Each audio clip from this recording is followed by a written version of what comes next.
¿Por qué debería el cristiano estudiar el tabernáculo y conocer su significado?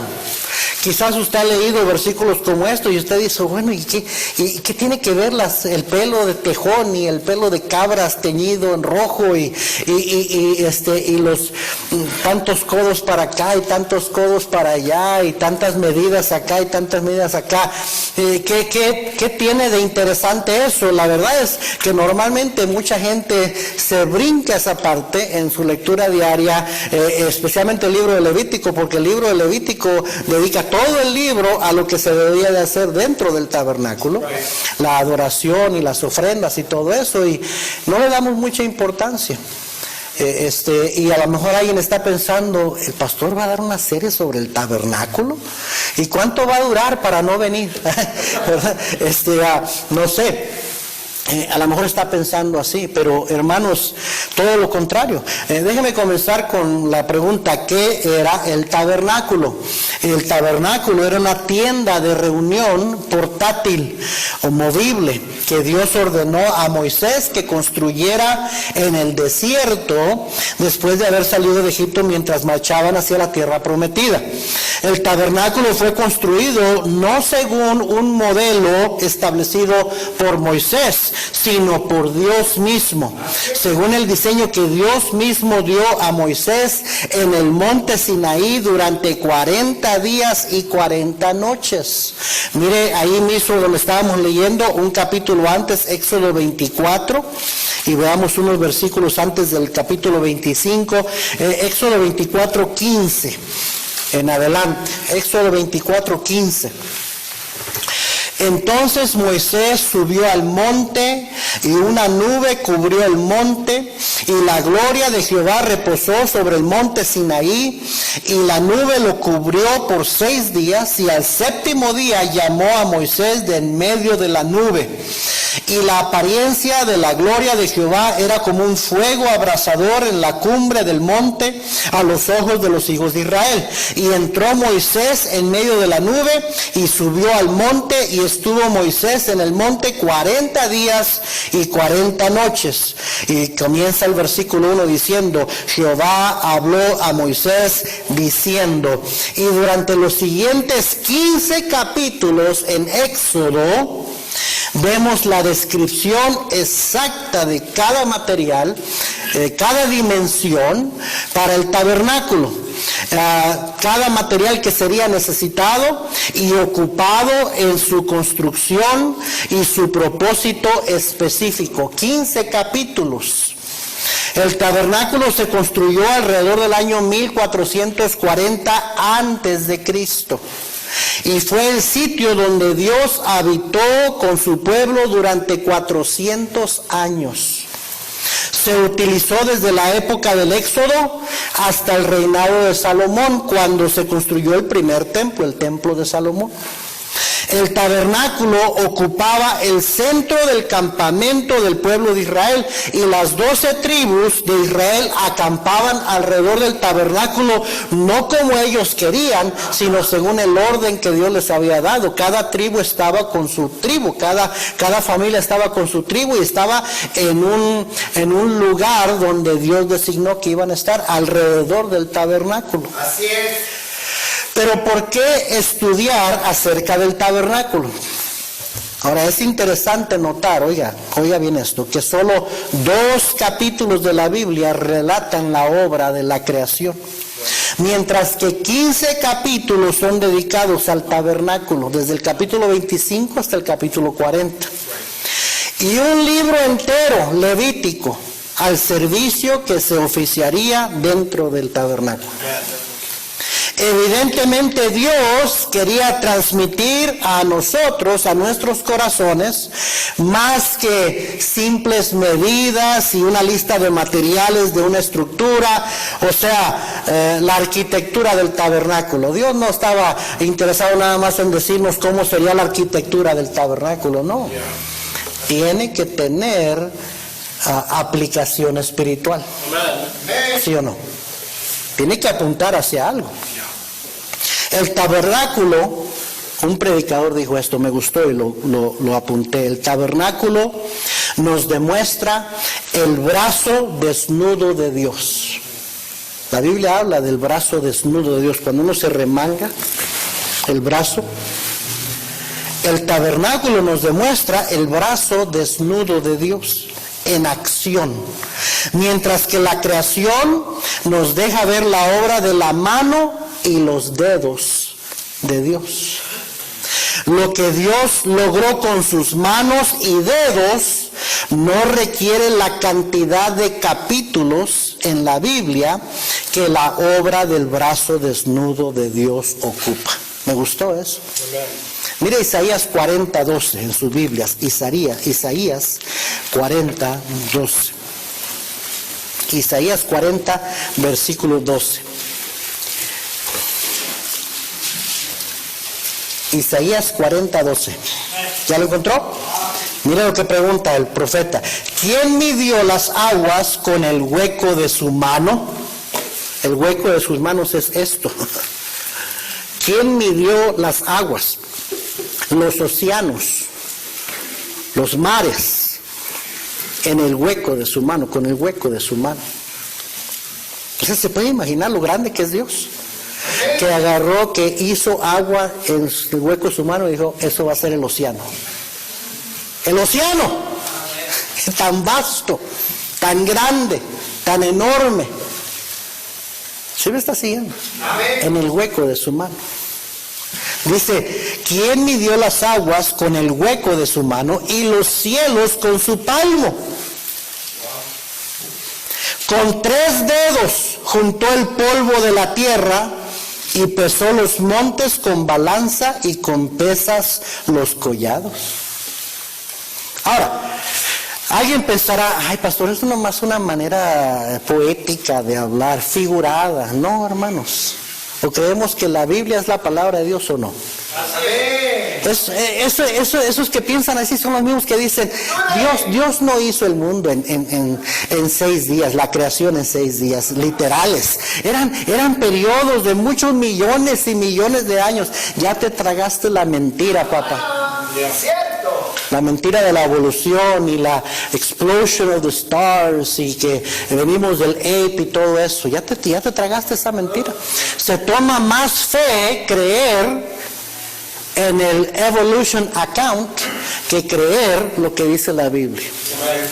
Así es, cierto. Cuando tú ves, por ejemplo, el ser humano, la creación de un ser humano en el vientre de su madre, y cómo está todo perfectamente formadito en su tiempo, en su lugar. Alguien lo dijo de esta manera, ¿sabes tú que el DNA, que el ADN, comprueba que fuimos creados por un ser inteligente?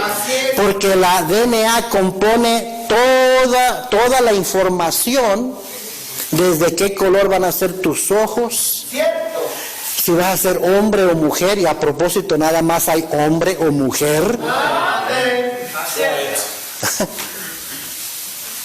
La DNA comprueba de que fuimos creados inteligentemente. Y no sucedió como un accident, como una explosión, como una evolución. Amén. The next time your teacher tells you, oh, what proof do you have of creation? DNA. Yeah. Así es. DNA proves it. Porque DNA couldn't be by accident. Yeah. Cada quien, su ADN es original, es único, es individual, es de ti y nada más. ¿Y qué dice el Salmo 139? ¿No dice eso? Que fuimos formados, entretejidos, diseñados perfectamente. ¿Sí me está siguiendo?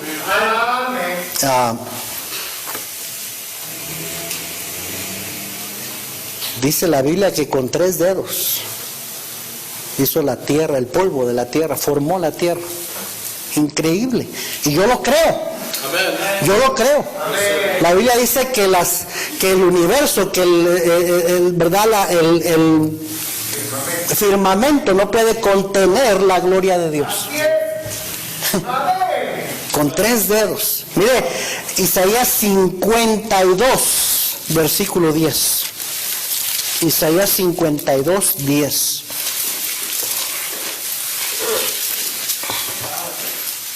Isaías 52, 10.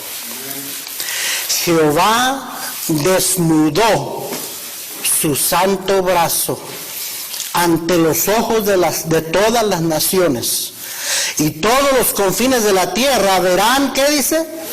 La salvación del Dios nuestro. Oiga bien, si usted continúa leyendo, se está dando cuenta que empieza a hablar acerca del Señor Jesucristo, del sacrificio que vino a hacer el Hijo de Dios. ¿Cierto? Emmanuel, Dios con nosotros. Y para esa obra de salvación, Dios no ocupó 3 dedos ni una mano. Se remangó, por decir, y desnudó su brazo. Dice, y lo verán todas las naciones. Quiere decir que la obra de nuestra salvación tomó más esfuerzo para Dios que la creación del universo. ¿Ah? ¿Entiende eso? El tabernáculo, oigan, ¿qué tiene que ver el tabernáculo con todo esto? El tabernáculo cuenta la historia de la salvación. O mejor dicho, el esfuerzo del brazo desnudado de Jehová que se tomó para salvarle a usted y a mí. El esfuerzo tan grande que tuvo que hacer Dios de hacerse un ser humano y venir a cargar con sus pecados y mis pecados. Fíjense, tomó el brazo desnudo de Dios. Esta mañana se ponchó mi carro, la llanta, no me di cuenta. Salí del driveway y voy por la calle y empiezo a sentir así, medio agachado. Digo, ¿qué está pasando? Pensé que era la transmisión o algo y paré y sentí que el carro estaba así. Entonces dije, oh no, se me ponchó una llanta. Entonces ya estaba como media cuadra así, entonces salí y la vi, sí estaba ponchada la llanta de atrás. Entonces me hice de reversa un poco y me acerqué lo más posible a la casa otra vez y pues andaba vestido con camisa, con pantalones, zapatos de vestir y ¿verdad? Camisa de manga larga y mi vest y todo. Estaba haciendo frillito en la mañana. Y lo primero que pensé, ahí tengo una air pump en el garage, de esas que se cargan con el aire del carro y puedo inflar la llanta. Luego ya la llevo a un taller para que me la reparen. Ya era tarde y eran las 8 pasaditas de la mañana, entonces yo ya quería irme, pero dije no, ahora la llanta, ¿verdad? Y no encontré la bomba de aire por ningún lado. Y dije, ¿dónde está? Entonces dije, le hablo a AAA, tengo AAA, porque no quería ensuciarme. Le hablo a AAA, pero dije, no, AAA se va a tardar como 40 minutos, 1 hora para llegar, más me voy a atrasar, ni modo. Y lo bueno que traía gato y traía una cruceta de esas, ¿verdad? Ahí estoy, ¿sabes lo que? Empecé a hacerlo y ahí estoy con pantalones de vestir, agachado, ¿verdad? Y tratando, está bien dura las tuercas, ya tenía años que no cambiaba una llanta. ¿Sabe lo que hice? Me tuve que remangar, porque dije, me voy a ensuciar la camisa, todo, me tuve que remangar y ahí estoy haciendo fuerza para desatornillar la llanta y sacar la llanta al repuesto y todo. Usted sabe lo que es. Cuando terminé ya no tenía frío, tenía calor. Costó esfuerzo. Cuando uno se va a poner a trabajar en serio, uno se remanga, ¿sí o no? Y porque hay que hacer esto, hay que trabajar, hay que hacer algo que me va a costar, no quiero, necesita mi fuerza, la ropa a veces estorba, entonces uno se remanga. A eso se refiere cuando la Biblia dice que el Señor tuvo que desnudar su brazo, el esfuerzo que le iba a costar para salvarte a ti y a mí. No es cualquier cosa. Salvar a un vil pecador que merece ir al infierno y convertirlo en un santo, en un hijo de Dios. Miren nada más. A nosotros no nos costó nada, fue un regalo de Dios. Pero a Dios le costó su Hijo y a Cristo le costó su vida para salvarte a ti y a mí. Wow. Con su brazo desnudado y extendido, Dios hizo un lugar en el desierto para habitar en medio de un pueblo pecador. Fíjese que Dios se humilló al punto de querer habitar entre su pueblo. Muchos ven a Dios como un ser remoto, distante, enojado, que nomás me dice, thou shalt not, no puedes, no debes. Y no se dan cuenta que Dios es amor, que Dios quiere una relación personal contigo, que te ama, que quiere conocerte. Bueno, ella te conoce, pero quiere que tú le conozcas más a Él y quiere caminar contigo en la vida, quiere ser tu compañero, tu amigo, tu ayudador. Amén, hermanos. Pues ese tabernáculo no solo era figura del tabernáculo celestial, sino una preparación para el día en que Dios morará con los redimidos para siempre. Apocalipsis 21:3, vaya ahí conmigo bien rápido. Un día vamos a habitar con Dios con nosotros por toda la eternidad. Apocalipsis 21, versículo 3. ¿Ya lo encontró? Sígame con su vista, mire lo que dice. Y oí una gran voz del cielo que decía, he aquí el tabernáculo de Dios con los hombres, y Él morará con ellos, y ellos serán su pueblo, y Dios mismo estará con ellos como su Dios. Gloria a Dios. Gloria a Dios por el cielo, gloria a Dios por la esperanza de la vida eterna. Y la Biblia dice que Él va a morar con nosotros con Él por toda la eternidad. Amén. Por lo tanto, el tabernáculo, oiga bien, es un cuadro perfecto de Cristo y su obra redentora, anticipada desde la eternidad y demostrada a nosotros desde el Antiguo Testamento. Dios envió un retrato, un picture. Dios envió un retrato, una imagen de su Hijo, antes de enviarlo en persona, para que todo el mundo conocido lo viera, lo conociera. Envió su retrato o su figura en el tabernáculo. El tabernáculo es un picture, es un cuadro, una figura de Cristo Jesús. Por eso es importante estudiar el tabernáculo. En el Nuevo Testamento, la obra de Dios es la iglesia. Estamos en la era de la iglesia. Estamos en la era nuevo testamentaria todavía, hasta que Cristo venga por su iglesia. Entonces, ahorita en esta era, la obra de Dios es la iglesia. Dice la Biblia en Efesios 2:10, porque somos hechura suya. Esa palabra hechura, oiga bien, en el idioma original, la palabra es poema. Poema. De ahí viene la palabra poesía o obra maestra.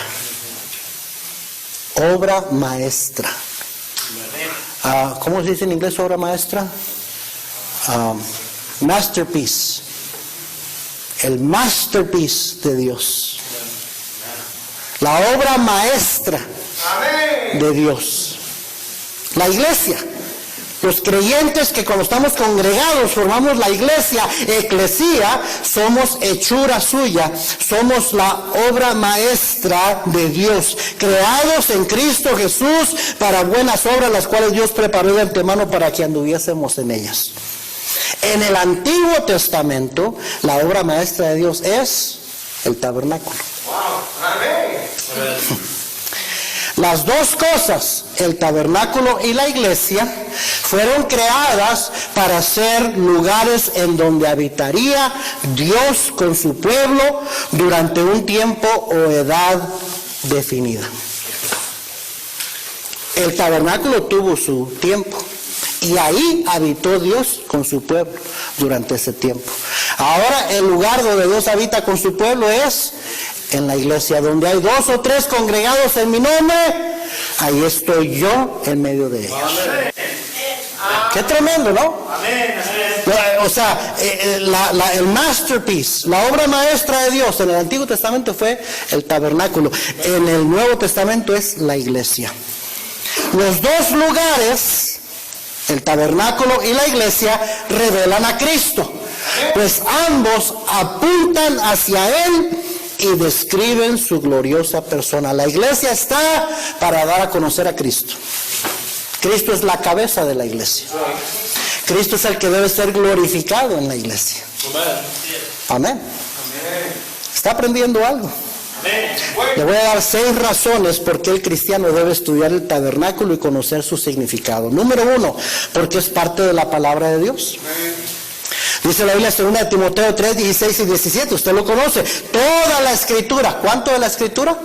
Toda, no nada más el Nuevo Testamento. No nada más las partes que no son aburridas. No nada más las partes que me gustan a mí. Todas las escrituras, toda la escritura es inspirada por Dios y útil. O sea, útil quiere decir que sirve, que te sirve. Útil para enseñar, para redarguir, para corregir, para instruir en justicia, a fin de que el hombre de Dios, ¿quién es el hombre de Dios? Cristo. El cristiano. Así es. A fin de que el hombre de Dios, el cristiano, la cristiana, sea perfecto. Esa palabra perfecto quiere decir maduro. Enteramente preparado para toda buena obra. Usted nunca va realmente a madurar hasta que no se convierta en un estudiante de la Biblia. Amén. Porque la Biblia nos madura, nos ayuda a madurar espiritualmente. Amén, hermanos. Número 2, porque leer, estudiar y meditar esta porción de las Escrituras es un acto de devoción que nos ayudará a apreciar más nuestra salvación y a glorificar a Dios. Romanos 11:33 dice: oh profundidad de las riquezas de la sabiduría y de la ciencia de Dios, cuán insondables son sus juicios. ¿Sabe lo que quiere decir la palabra insondable? Me fijé en el diccionario. ¿Alguien sabe? ¿Cómo? Que no se puede medir. Más específicamente, sondar es lo que hacen en el mar cuando quieren ver qué tan profundo es. Y dice, la sabiduría de Dios es insondable. La ciencia, el conocimiento de Dios es insondable.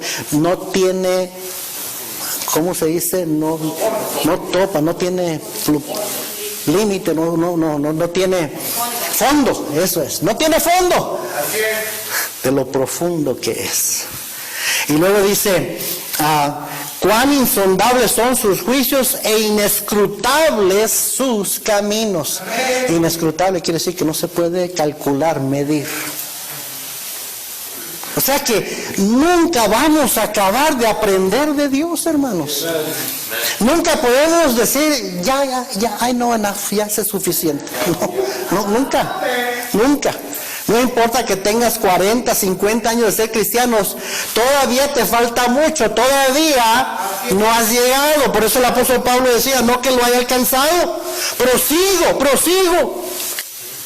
Para conocer más el por qué el Señor me alcanzó a mí. Amén.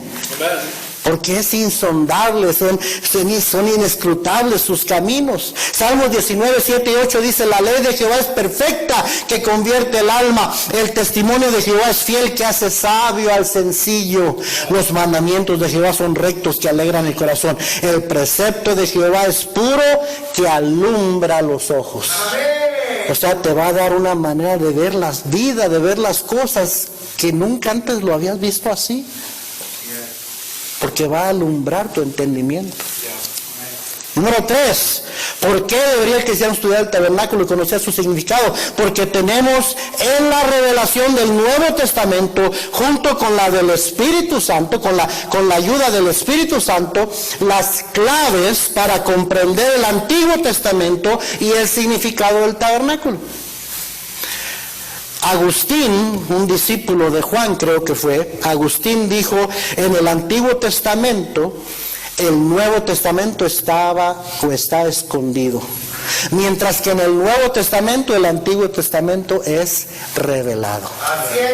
Entonces tenemos ahora, hubo generaciones de cristianos que no tenían las escrituras completas. Nosotros lo tenemos.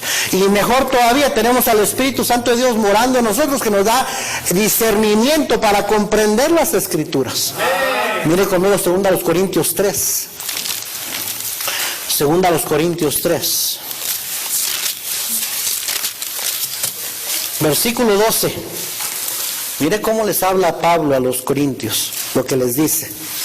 2 Corintios 3, 12. Así que, teniendo tal esperanza, usamos de mucha franqueza. Y no como Moisés, que ponía un velo sobre su rostro, para que los hijos de Israel no fijaran la vista en el fin de aquello que había de ser abolido. ¿Se acuerdan que cuando Moisés entraba a la presencia de Dios y bajaba o salía, su rostro resplandecía? Amén. Literalmente resplandecía. Y el pueblo tenía temor, tenía miedo, entonces Moisés se puso un velo. Se ponía un velo para que no viera el resplandor el pueblo y pudiera hablar con el pueblo. Entonces dice aquí la Biblia que Moisés ponía un velo sobre su rostro para que los hijos de Israel no fijaran la vista en el fin de aquello que había de ser abolido. No quería, oiga bien, que el pueblo llegara a pensar que él era un santo, que él era un ángel, que él era algo más que un simple siervo de Dios. Que no pusieran su esperanza en la ley, que al fin de cuentas iba a ser abolida cuando Cristo llegara. Entonces por esa razón se ponía un velo Moisés sobre su rostro. Dice el versículo 14, pero el entendimiento de ellos se embotó, porque hasta el día de hoy, cuando leen el Antiguo Testamento, les queda el mismo velo no descubierto, el cual por Cristo es quitado. La religión, ¿saben lo que hace? Lo embota a la gente, embota a la gente.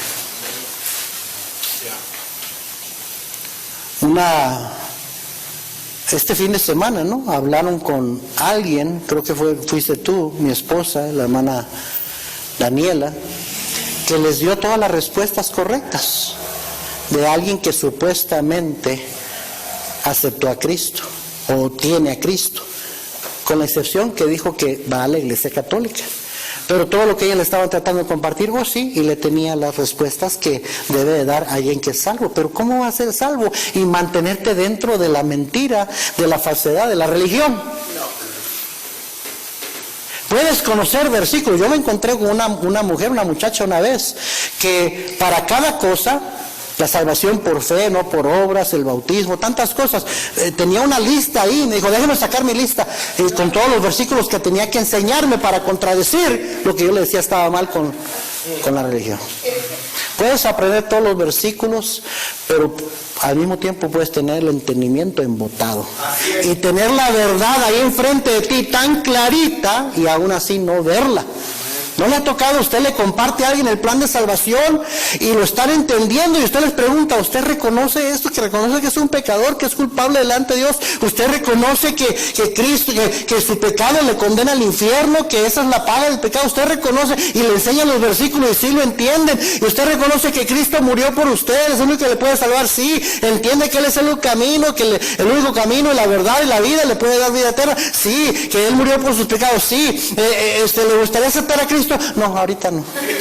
Más adelante. ¿Cierto? Dice yo, pero ¿por qué? ¿Por qué no estás viendo que necesitas a Cristo si realmente entendiste? ¿Por qué no le entregas tu vida hoy? No, ahorita no. Sí es. Así es cuando la gente está su entendimiento embotado. Pueden leer la Biblia y no lo ven tan claro que está ahí. Y es lo que estaba diciendo Pablo, dice, Solamente Cristo puede quitar ese velo. Amén. Qué bueno que Cristo nos quitó el velo de a usted y a mí, el velo de la religión. Versículo 15, y aún hasta el día de hoy, cuando se lee a Moisés, o sea, el Antiguo Testamento, los libros de la ley, el velo está puesto sobre el corazón de ellos. No pueden ver que el tabernáculo, que el cordero sacrificado, que la sangre, todo apunta a Cristo. No, dice, no lo pueden ver. El velo está puesto sobre el corazón de ellos. Versículo 16, pero cuando se conviertan al Señor, el velo se quitará. Amén. Porque el Señor es espíritu, y donde está el espíritu del Señor, ahí hay libertad. Por tanto, nosotros todos mirando a cara descubierta, como en un espejo, la gloria del Señor, somos transformados de gloria en gloria en la misma imagen como por el espíritu del Señor. Nosotros los cristianos, mirando a cara descubierta, ya sin un velo, podemos ver lo clarito que es la Biblia, lo clarito que está la enseñanza ahí. Así es. ¿Sí me está siguiendo? Amén. Qué tremendo. Tenemos el Nuevo Testamento, y el Nuevo Testamento nos dice claramente que el tabernáculo es figura de Cristo. Que la ley era el ayo que nos llevaría a Cristo. Que Cristo es el cumplimiento de la ley, que Cristo es el cumplimiento del día de reposo, que Cristo es el cumplimiento de las ofrendas, que Cristo es el cumplimiento de los sacrificios. Amén. Amén. Pero dice, muchos leen el Antiguo Testamento y la mente les queda embotada. Tienen la mente embotada y tienen un velo y no pueden ver. Pero qué bueno que usted y yo el velo ya se quitó. Y podemos entenderlo. Amén. Número 4, cuarta razón por qué deberíamos estudiar el tabernáculo y su significado. Porque al estudiar el tabernáculo nos daremos cuenta que estaba lleno de la persona y la obra de Cristo Jesús. Amén.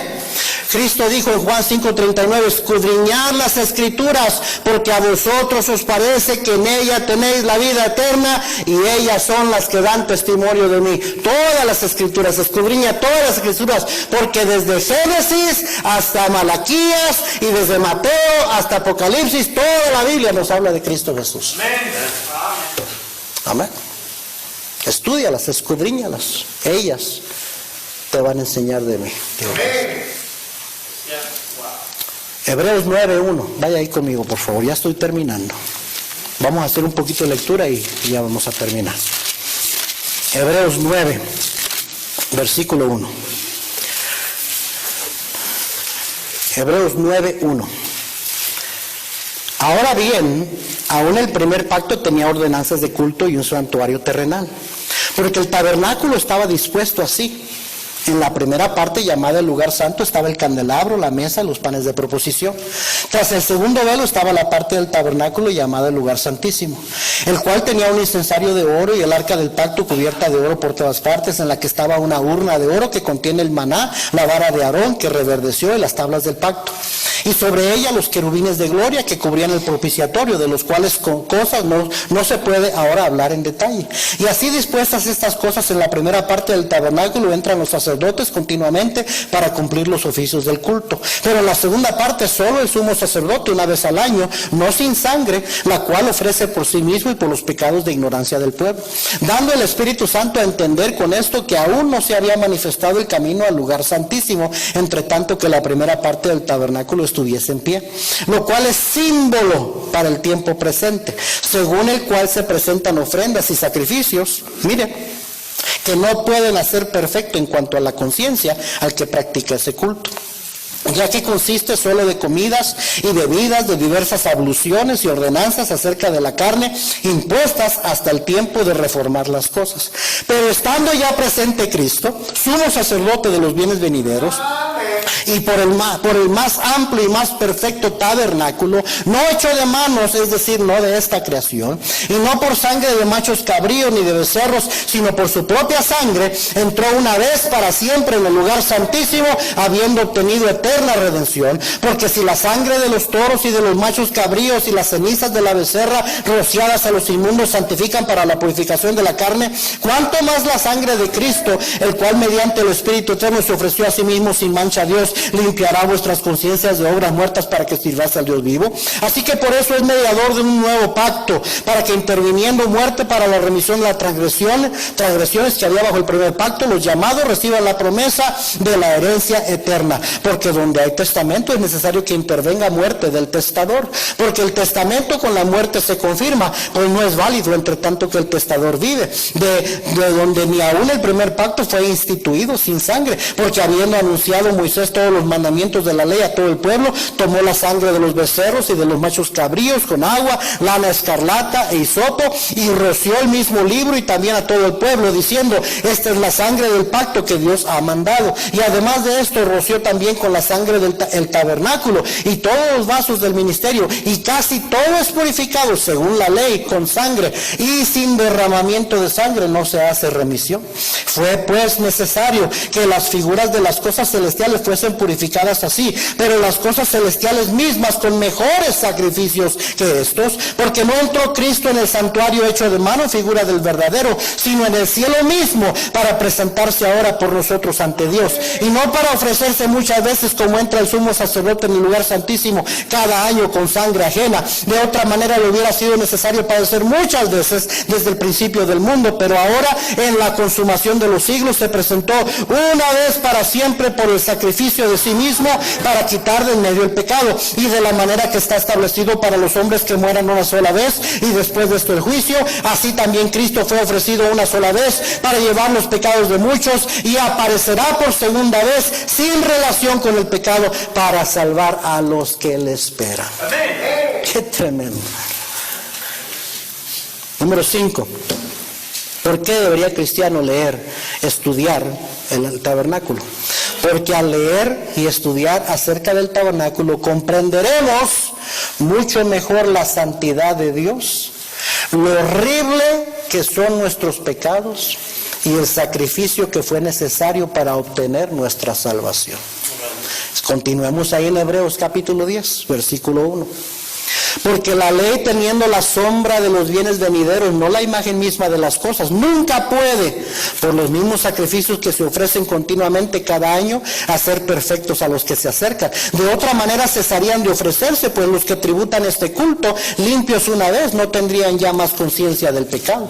Pero en estos sacrificios cada año se hace memoria de los pecados, porque la sangre de los toros y de los machos cabríos no puede quitar los pecados. Por lo cual, entrando en el mundo, dice: sacrificio y ofrenda no quisiste, mas me preparaste cuerpo. Holocaustos y expiaciones por el pecado no te agradaron. Entonces dije: he aquí que vengo, oh Dios, para hacer tu voluntad, como en el rollo del libro está escrito de mí. Diciendo primero: sacrificio y ofrenda y holocaustos y expiaciones por el pecado no quisiste, ni te agradaron, las cuales cosas se ofrecen según la ley. Y diciendo luego: he aquí que vengo, oh Dios, para hacer tu voluntad. Quítalo primero para establecer esto último. En esa voluntad somos santificados mediante la ofrenda del cuerpo de Jesucristo, hecha una vez para siempre. Y ciertamente todo sacerdote está día tras día ministrando y ofreciendo muchas veces los mismos sacrificios que nunca pueden quitar los pecados. Pero Cristo, habiendo ofrecido una vez para siempre un solo sacrificio por los pecados, se ha sentado a la diestra de Dios. De ahí en adelante esperando hasta que sus enemigos sean puestos por estrado de sus pies. Porque con una sola ofrenda hizo perfectos para siempre a los santificados. Y nos atestigua lo mismo el Espíritu Santo, porque después de haber dicho: este es el pacto que haré con ellos después de aquellos días, dice el Señor, pondré mis leyes en sus corazones y en sus mentes las escribiré, añade, y nunca más me acordaré de sus pecados y transgresiones, pues donde hay remisión de estos, no hay más ofrenda por el pecado. El tabernáculo nada más era figura de Cristo, del verdadero sumo sacerdote que iba a ofrecerse a sí mismo de una vez para siempre por nosotros.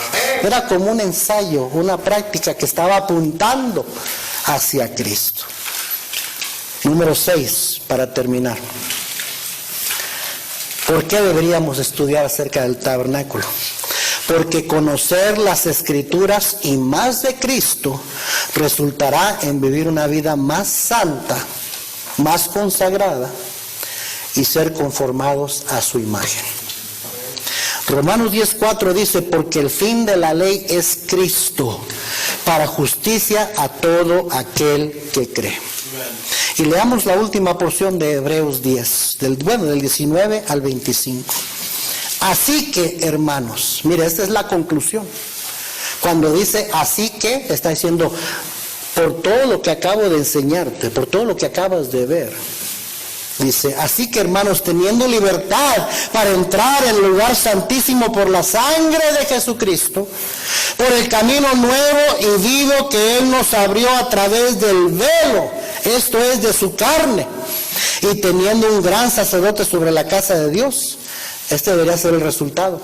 Acerquémonos con corazón sincero, en plena certidumbre de fe, purificados los corazones de mala conciencia y lavados los cuerpos con agua pura. El agua pura es la palabra de Dios. Mantengamos firmes sin fluctuar la profesión de nuestra esperanza, porque fiel es el que prometió.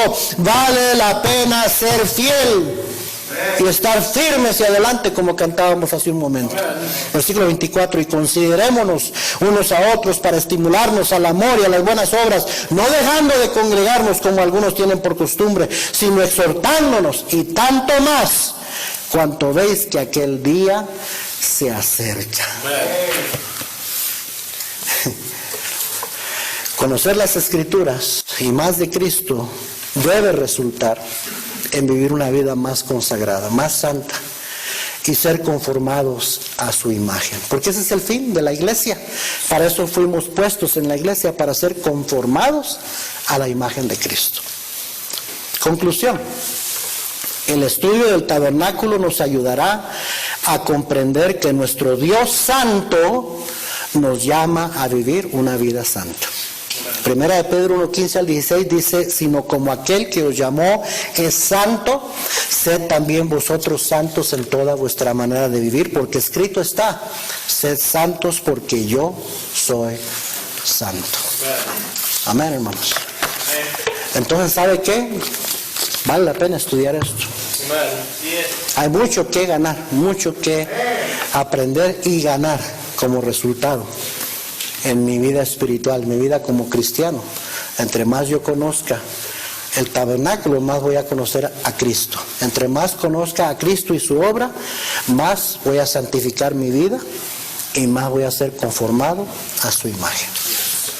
Ojalá que usted esté listo.